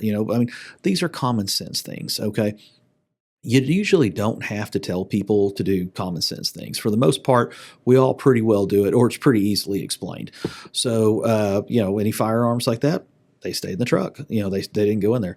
Now, should you carry inside of a gas station? Depending on the neighborhood, probably. But okay, sports facilities. All right. I don't know that we really. Does everybody? Do people need to be carrying guns at the basketball arena? Yeah, that was as angry as some parents get these when their parents get. second grader gets a foul called on them on a 3-point shot. I don't know. So either everyone carries a gun or no one carries a gun, okay? And we're going to have big signs out front. All parents must carry a firearm here to make sure the other parents behave. Or no parents carry a firearm because of the way we know y'all are going to behave. Well, one of my arguments is, being involved a little bit in politics is you want to see more public involvement. And I always say if people got it as upset as they did about a missed strike call on their third graders baseball team or a messed up latte from Starbucks as they would with their government, we'd be in a lot better spot. Yeah. But Tammy's madder when you spell her name wrong on her cup than what she is when you take away her First Amendment right to complain about it. Yeah, exactly. Yeah, that's and you brought up a lot of common sense stuff, and it seems like the government loves to regulate common sense and take some of our common sense ability and discretionary decision making away from us, and that kind of moves us into our next topic of your platform: protecting faith, family, and traditional values. No mother and father are no one's better than those two to raise their children. No one's better than themselves to choose how to worship their God, and the government shouldn't encroach on that in any way. And that's pretty much common sense. But here again, the government likes to go down roads sometimes that oversteps their bounds. On some of the faith, family, and traditional values, things like protecting life, abortion, defending religious freedoms. Where do you stand on that? And how important is it to protect that type of stuff to you? Okay. So, covered a lot in there. All right. So let's talk about abortion. Okay. First off, as Christians, abortion is a religious argument for us. Just as scientifically, abortion's not even a religious argument. Life begins at conception. I can prove that to you. I've always gotten the hypocrisy of it always shocked me when somebody would say, "Oh, well, it's not a baby, it's a fetus." Like, that's Latin for baby, right? Yep. Wait a minute, guys, come on. But put a little. If you're going to pretend to be smarter than me, you need to at least be smarter than me, or at least sound like it. But okay, so scientifically, you can prove. Okay, well, life begins at conception. All right. Are we going to protect the lives of the unborn? Well, the Constitution says your rights are innumerable. Okay. Well, do you have the right to your next breath? Of course you do. Well, do you have the right to your first breath? Yeah. Well, why wouldn't we defend that? We're supposed to be defending, or that's what the purpose of government is, to defend the civil rights of its citizens. So, anyways, I look at that one as a pretty simple answer. Scientifically, it proves that right there. Now the other thing too, this is a Christian nation, and that's what everybody likes to forget. And people say, well, America's not a theocracy. And I was like, yeah, it is. This is a Christian nation. It was founded that way. It was always intended to be that way. So whereas when you read the Constitution and they say, respecting, when we start talking about religion in the Constitution, they used the word religion back then the way that we use the word denomination now, meaning that, we're not going to, take one. The government's not going to have it. We're not going to have a state religion. It's not going to be like England, where the Anglican church, your tax dollars go to support the Anglican church. But you had all the different states that had different state churches. So how do you get 13 colonies to become states and all come together to be in one government?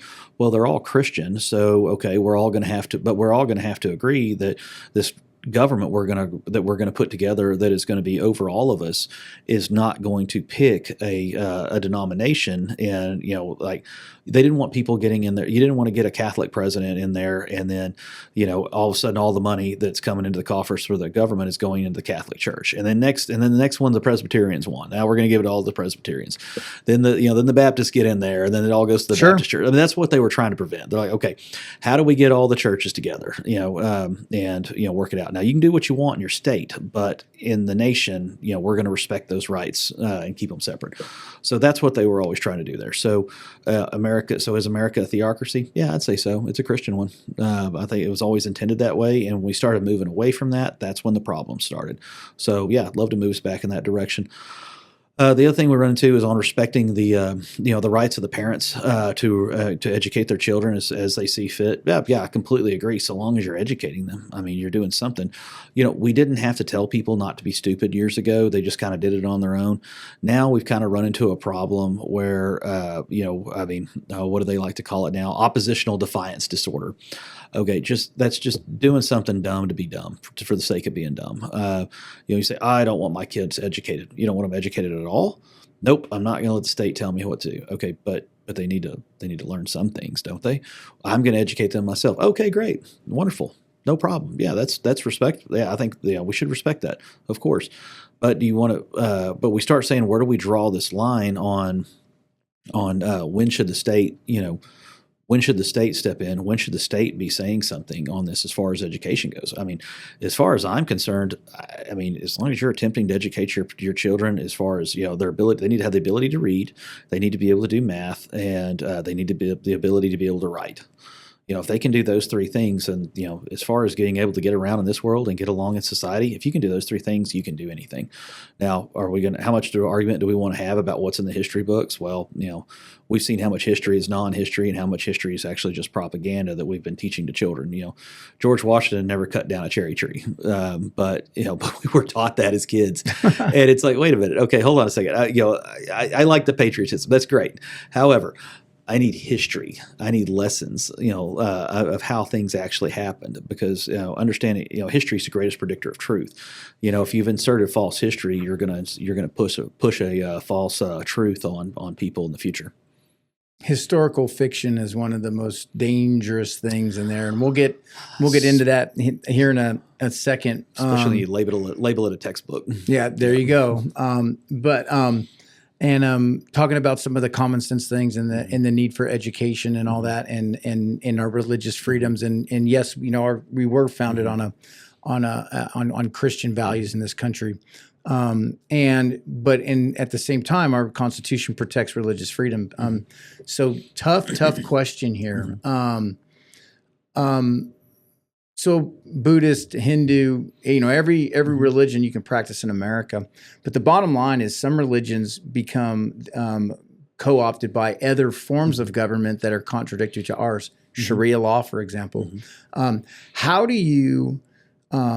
How does a conservative legislature at the federal level protect religious freedoms, but make sure that religion isn't being co-opted by an alternative form of government like Sharia law, which specifically is designed to tear down, conquer, and defeat our Western way of life?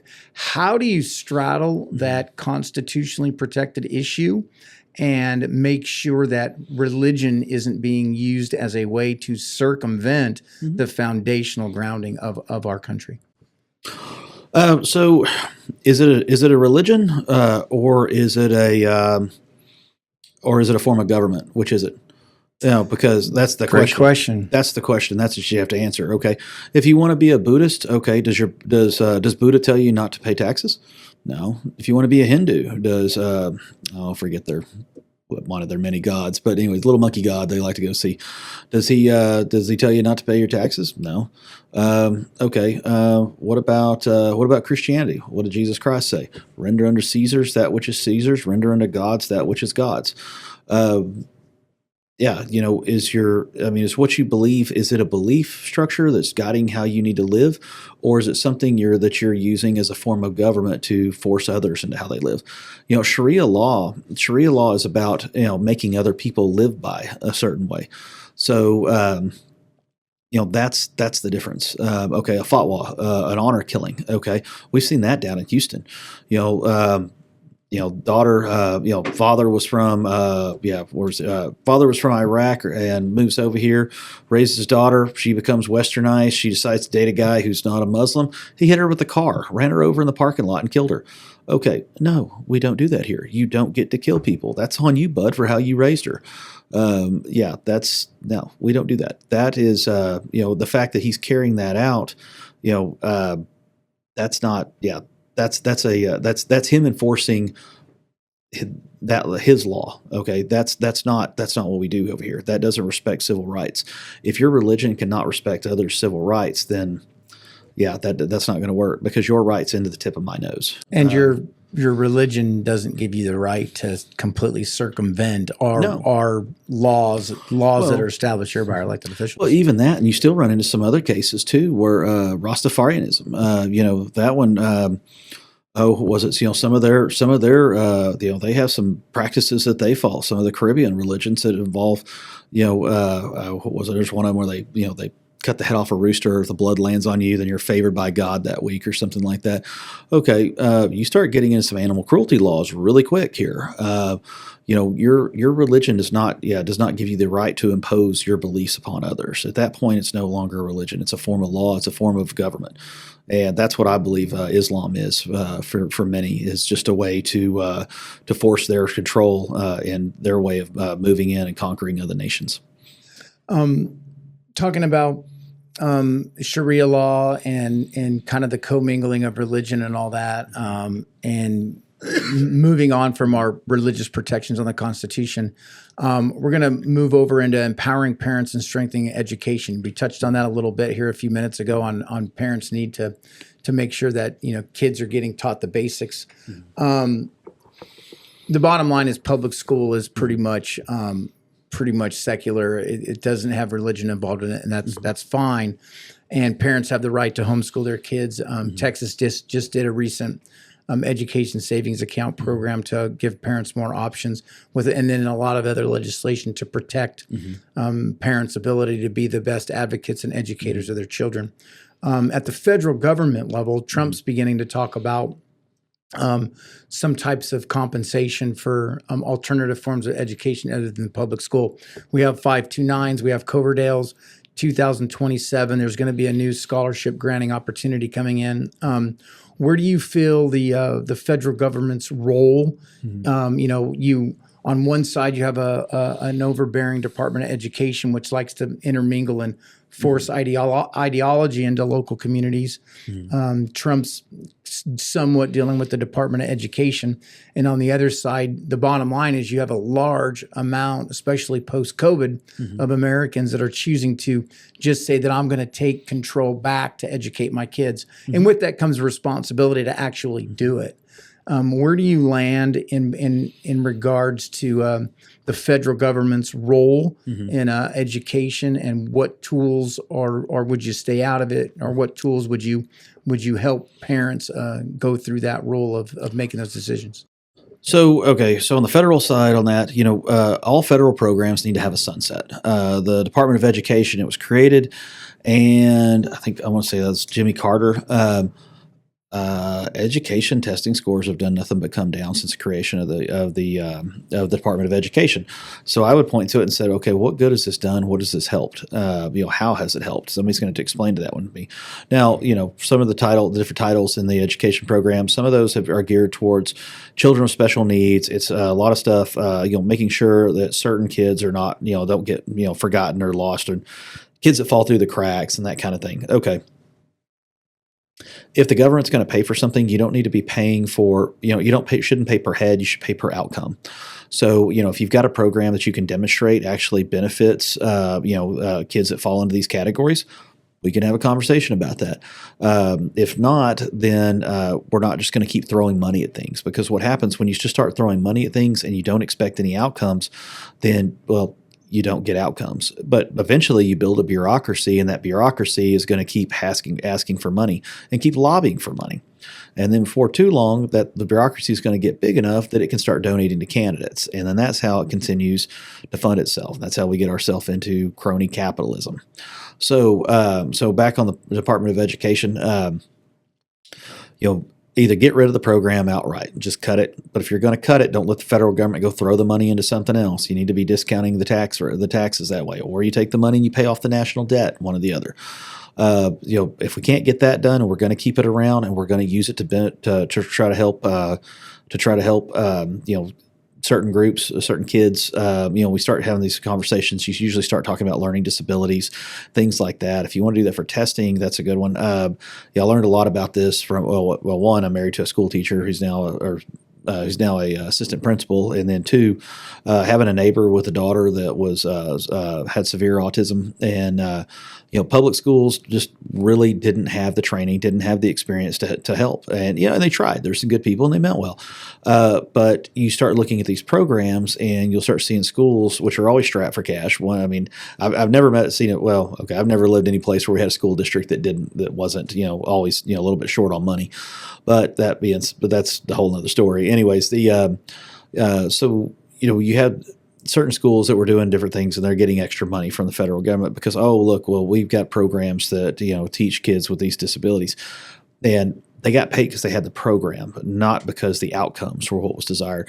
So, these are some of my neighbors. They took their daughter out. They got her into a private school that was in Lubbock and that specialized specifically in autism, and they were focused purely on outcomes. Like, okay, where's your child at today? Where are we trying to get them to? If can we get them? When you're talking about somebody who has severe autism, a lot of times it's like, okay, can we get them to where they can live on their own? And if that's the outcome, okay, can they read? Can we get them to where they can perform certain skills so that we can get them to be employable? To have knew somebody else that had a child that autism was not near severe, but they were able to get him to the point where he functioned high functioning enough to where sure he could work at McDonald's, no problem. He could work in the kitchen, he could do that just fine. He was also able to live in a group home and prepare and provide for himself that way because mom and dad. Their concern was, well, what happens when we're too old to care for them? So they were able to get him into a program, and it was expensive, and it cost them money, and they had to pay for it themselves. But worked out well. Talking to another parent with a child with a more severe version of autism was just how much improvement can we make? Well, the local school really couldn't do much for her. Okay, but a private school could, but it was $8,000 a year. And these were not wealthy people, and they scratched around and figured out a way.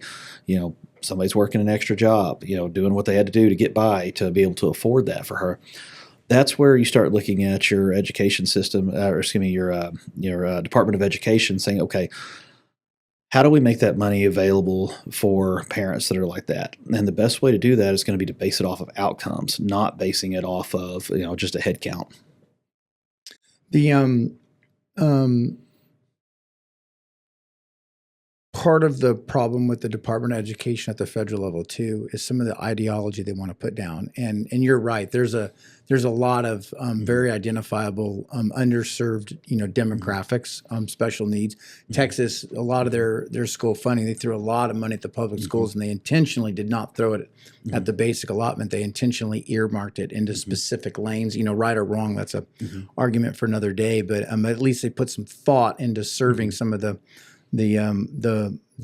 ones that were looked like they needed more need, but at the federal level, there's a lot of ideology being pushed down that places like Illinois, California, New York might absolutely be in line with and love, but here in Texas and some other conservative states, maybe not so much. Things like gender ideology, putting boys and girls sports, and a lot of that type of stuff. Where do you fall in the federal's role in holding money hostage over their heads to push ideology like that? Should they even get involved in it? Where do you think that lane falls? There's three things that you need to learn in education that you have to be able to do. You have to be able to read, you have to be able to write, and you have to be able to do arithmetic. You have to be able to do math, reading, writing, and arithmetic. Okay, those things never go away.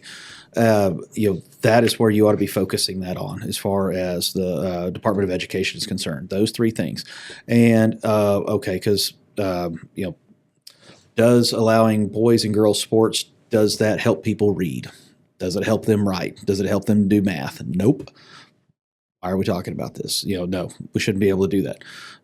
That needs to go away. The other thing too that you have to look at from a state perspective, if you take the money, now you're on the hook, and there's a lot of federal grants that are done this way. That hey, we'll get them on, and Your federal government are kind of, when they do that, they operate like a drug dealer. The first hit's free. They want to get you addicted. Then they got you hooked. Now they got you on the sugar, and you're going to keep doing what they say if you want to keep doing that. They've done that with public education. That's how they're able to, to force, these ideologies on there. So, so cut that, either get rid of it altogether and be done with it. Or scale it back to where you're saying, here's the 3 things that we're focused on: reading, writing, and arithmetic. That's it. And, you have to adopt this, this, and this. You've got to have queer studies at school. No. That's not helping you read. It's not helping you write. It's not helping you do arithmetic. So, cut that authority out altogether. Now, Congress has the authority to do that because they can, to set the scope of what the Department of Education is going to be doing. Same as the Fed. It's interesting you keep bringing up reading, writing, and arithmetic and all that stuff. Texas Education Code 4.002. There's only 4 goals in Texas public education: reading, mastery, or exemplary performance in the reading and writing of the English language, exemplary performance in math, exemplary performance in science, and exemplary performance in social studies.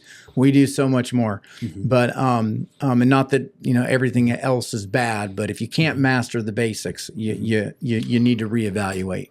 Well, we spend a lot of money trying to teach people what to think. We shouldn't be doing that. You should be teaching people how to think. How do you look at things objectively? Okay, is this good? Is this good or bad? That's all you need to be able to teach people, is how to do that, okay. You need to teach people to think for themselves, not how to be taught how to think, or not to be taught what to think, because that's scary. Because that's where you get into like 1984, and like you see people, the Trump derangement syndrome, or where they're all standing out there screaming. I was like, wait, that's the 2-minute hate from 1984. Hold on a second. We read about this in high school. Well, we just saw some Texas public schools release kids and support ICE protests. We just saw some of that, talking about trying to get that groupthink. But the bottom line too is another problem that's often not talked about. The things like gender ideology, boys and girls sports, boys and girls sports. Those are kind of the sexy headlines. But the bottom line is we have a discipline problem. We have an accountability problem in public schools. What can be done is there anything that can be done at the federal level to kind of shore that up and make schools a safe place to learn, and kind of eliminate some of the problems that we're starting to see creep up a little bit more? Sure, cut the money. That's simple. That's it. At the end of the day, everything's carrot or stick. Just cut the money. Stop sending them money. Let them hate us for free. You hate the federal government? Fine, you can hate us for free. Oh, you guys have got ICE protests? You're letting your students out of school to go protest ICE? I don't think we need to be giving you money for that. Why are we giving? Does that help with reading, writing, or arithmetic? No. Cut the education funds. That's fine. That's a great idea. Cut the money. Considering Texas funds their schools by average daily attendance, maybe they just ought to remove the attendance for that day school. So get Ken Paxton on the line. He needs to get down there and investigate those schools, this is. People don't realize how much technology we have. Do you remember that deal on Facebook? They're like, "Oh yeah, take your picture, see what you'll look like when you get old." Thanks. You just fueled up all of the government, facial recognition software. That's what they're getting it off of, is Facebook, Instagram, and Twitter. Because people are out there taking selfies, they're taking pictures of their face from every angle, and there you go. So it's really easy. So you drive by, there's your protest. Oh, look, what do? They all put themselves on Facebook. Guess what? You got everybody's face. No problem. Federal government's already done this. People just don't realize that yet. I saw a quote on Facebook. It said, "Oh, don't go to the flea market this week. ICE is going to be there." It's like, no, they're not. They're looking on Facebook. They've already got bots that are going through Facebook. They're looking for facial recognition, using their facial recognition software. They're identifying people they already know are illegal, or people that they can't identify. Wait a minute. Who's this guy? He doesn't have, we don't have a social security number for this guy. We can't even track him. Okay, we don't know who this is. All right, let's go see who it is. Oh, lo and behold, they don't have that. So it's actually very easy to find out. So what's Ken Paxton going to do? Walk into that school? No problem. Pull the records. Hey, this kid was at this protest. Why didn't you count him absent? Oh, that's fraud. There you go. Mr. Superintendent, Mr. Principal, now we need to talk about this, because now you're committing fraud against the state of Texas. You might be looking at 4 years. Guarantee they wouldn't be protesting any longer. You start taking away their money real quick. So before we begin to wrap this up, one of your last big platform stances is an American first foreign policy, and Trump's done wonders on this. Having spent a large part of my adult life all over the world fighting wars, all over. What is your version of American first foreign policy? How should America lead, as the world's superpower? And what does American's first foreign policy mean to you? It means we're going to spend the money here at home. As far as that's concerned, stop sending my money to other countries. Let them hate us for free. We have 85 military bases around the world. And I mean, like, go to Ramstein, Germany. Tell me that Air Force base isn't propping up the whole economy of that town. I mean, come on. Qatar. I mean, what's that base over there doing for their economy? Qatar likes having us there because Iran can't shoot rockets over them. Look at all these military bases that we're paying for. We're subsidizing the economies of these nations all around the world. That needs to stop. You don't like us? That's cool. We'll just pull our base out. We'll leave. I mean, look at our carrier groups. I mean, that is a mobile military base right there. We've got carrier groups that contain within them more fighting power than the entire military of most nations. Correct. We can roll 100%. I mean, how many? What you need? One in the Mediterranean, one in the Atlantic, one in the Pacific, and one in the Indian Ocean. You pretty well got the world under control. Pretty much. A couple of sub pins and a few spots. One now Greenland. It's going to be ours here pretty quick. So what does that look like to me? The Monroe Doctrine on steroids. Honestly, we need to be concerned about this hemisphere. Europe made them. They made that mess. Let them have it. That's fine. You want to import awful people from awful parts of the country and let them completely destroy your nations? That's your business. We are not cleaning that up. Germany right now wants to send troops to Ukraine. They can't but they can't put together a military. The reason they can't do that is because the majority of the people that have got the cultures in their country now that have military age men, they're not Bavarian. The Germans aren't making babies. Yeah. But the Muslims they imported are, and they're like, we're not handing them a bunch of rifles. We're not militarily training them. We're not doing that. So, yeah, they've created this mess. Let them have it. Spend that money domestically. Give me my Ukraine money back. I'll build you a great highway. Give me all this money back that we're spending on all these other nations. Yeah, bring that back here. Fine. All the kids that need some more help, special needs children, well, no problem. We got plenty of money for that. We've got money. We've got money to fund other nations. Surely we got money to fund everything we need in America. Can you imagine what that would look like if all the money we spent overseas we spent in America just for 1 year? I agree 100%. There wouldn't be a pothole in the entire country. Yeah. As a commissioner, you can sympathize. Wow, that'd be amazing. Not one road complaint.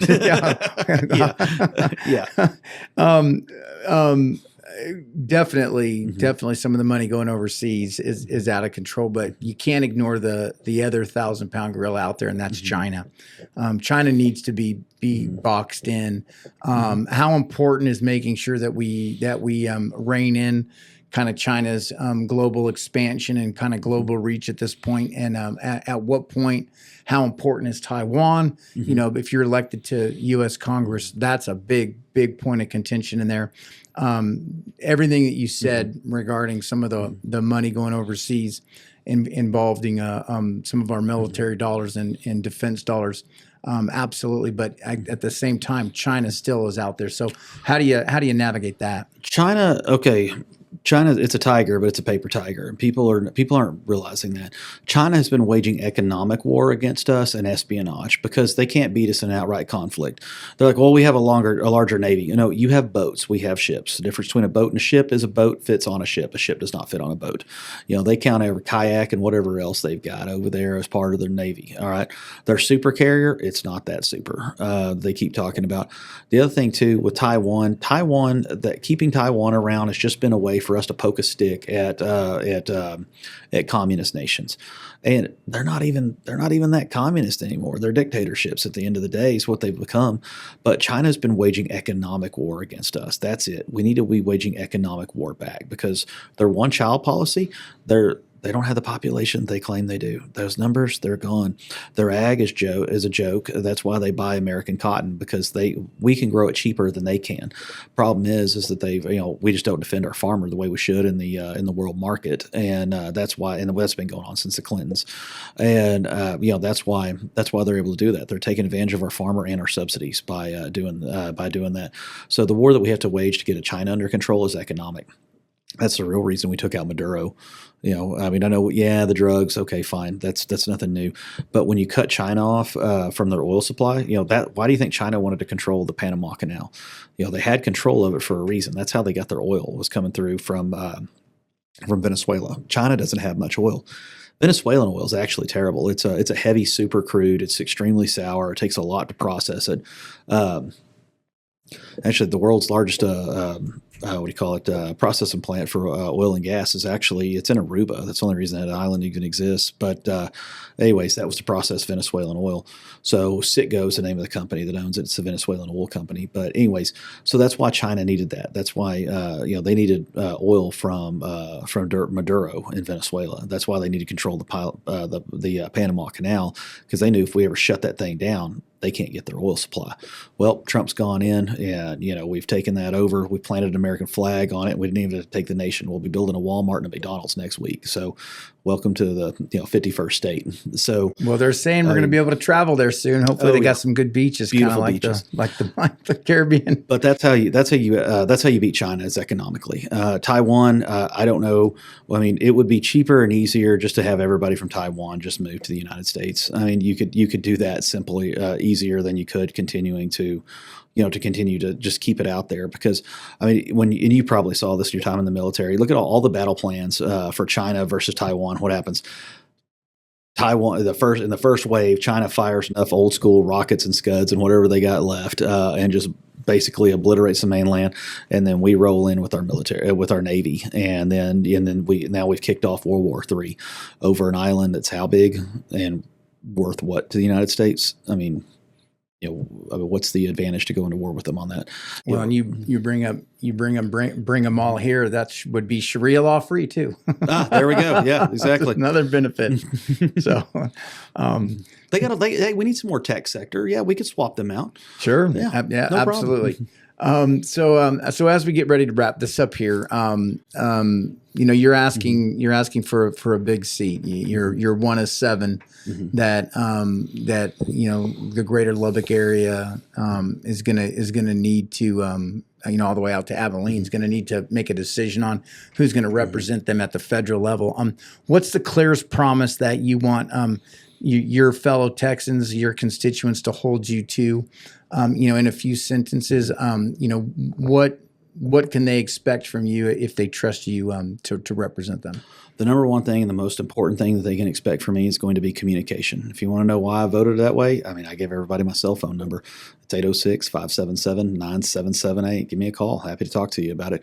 But it's communication. One, that's what I try to do as a county commissioner, was always try to get it out there. People, hey, why can't we do this? Oh, okay, well, it's this much money, so let me lay this out for you. Here's this, here's X, Y, and Z. My goal was always, when I talk to somebody and they ask me about something, that they walked away with as much knowledge on the subject as I have, and that way they understand it, and that way they know exactly what their government's doing. Back to what you said about the Congress the approval rate being like 23%, 21%, something like that.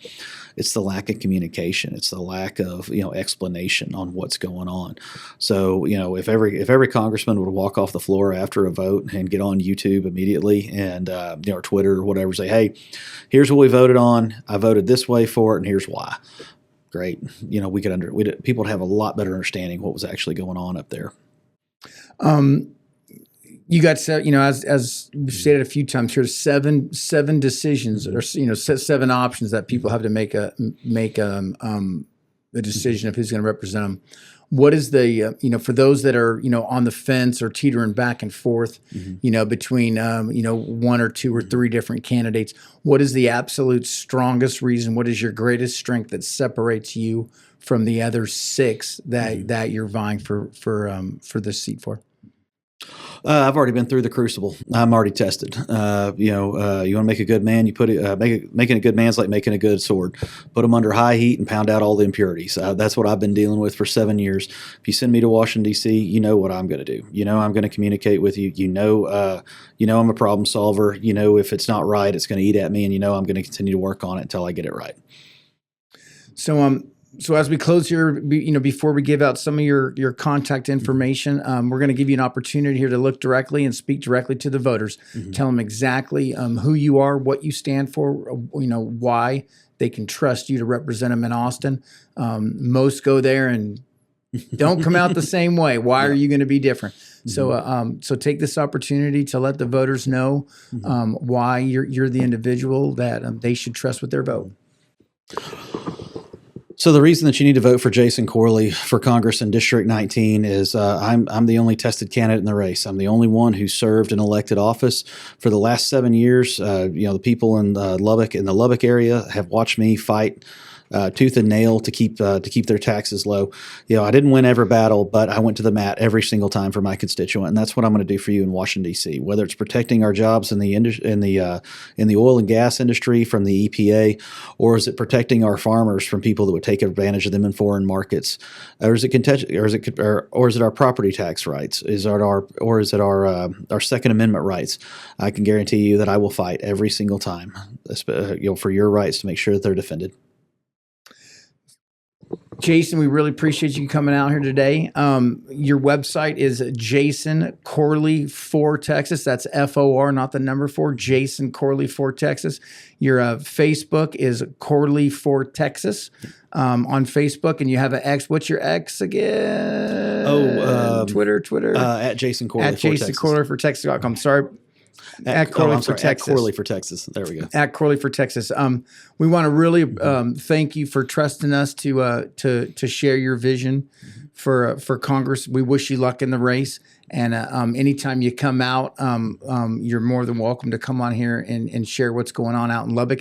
Won't lie to you, 7 people in a race, there's a good chance there's going to be a runoff. If there is, and you want another opportunity, maybe we can do this again. Maybe I can come out and we can set up remotely in your neck of the woods, and you can share some of the great things going on in West Texas that we can bring back here over to Johnson County on this side of the state. But I want to thank you very much, and good luck to you, sir. Thank you. I appreciate it. Voting season is upon us. And what better way to exercise your right to vote than by casting your vote for APOS floors and granite countertops to help you update your home? APOS offers design, fabrication, and installation of granite countertops, floors, and more for both residential and commercial projects. APOS is where customer service and commitment to the community come together. Vote today for APOS floors to install your new floor and granite countertops.